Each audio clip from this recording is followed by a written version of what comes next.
ദുബായിലെ ഏറ്റവും വലിയ നിശാവിപണി എന്നറിയപ്പെടുന്ന റമളാൻ നൈറ്റ് മാർക്കറ്റിന് തുടക്കമായി. വേൾഡ് ട്രേഡ് സെന്ററിലെ 7-8 നമ്പർ ഹാളുകളിൽ ഒരുക്കിയ മാർക്കറ്റിലേക്ക് വലിയ തോതിലാണ് സന്ദർശകരെത്തുന്നത്. 300-ലേറെ പ്രദർശകരാണ് റമദാൻ നൈറ്റ് മാർക്കറ്റിനെ സജീവമാക്കുന്നത്. Dubai community development authority director general Ahmed Abdul Kareem Mohammed Julfar ഉദ്ഘാടനം നിർവഹിച്ചു. രാത്രി 8 മുതൽ പുലർച്ചെ 2 വരെയാണ് മാർക്കറ്റ് പ്രവർത്തിക്കുക. 5 ദിർഹമാണ് പ്രവേശന നിരക്ക്. 5 വയസ്സിന് ചുവടെയുള്ളവർക്ക് പ്രവേശനം സൗജന്യമാണ്.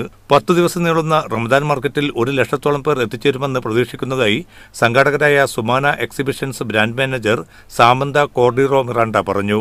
Bringing in loads of new records, and visitors can participate in those Guinness World Records, and they can win and they can break the records, and if they pass through it, their names will go into the Guinness World of Records. വസ്ത്രങ്ങൾ, jewellery, വീട്ടുപകരണങ്ങൾ, ആരോഗ്യ സൗന്ദര്യവർദ്ധക ഉൽപ്പന്നങ്ങൾ, സുഗന്ധദ്രവ്യങ്ങൾ, electronics, കളിപ്പാട്ടങ്ങൾ, കരകൗശല വസ്തുക്കൾ, automobile ഉൽപ്പന്നങ്ങൾ, വിനോദസഞ്ചാര, മെഡിക്കൽ വിഭാഗങ്ങൾ എന്നിവയുടെ ഔട്ട്ലെറ്റുകളിൽ വിലക്കുറവും ഏർപ്പെടുത്തിയിട്ടുണ്ട്.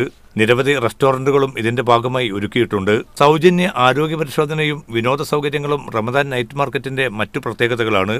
നിരവധി റെക്കോർഡുകളുടെ പിറവിക്കും റമദാൻ നൈറ്റ് മാർക്കറ്റ് വേദിയാകും. Media 1 Dubai.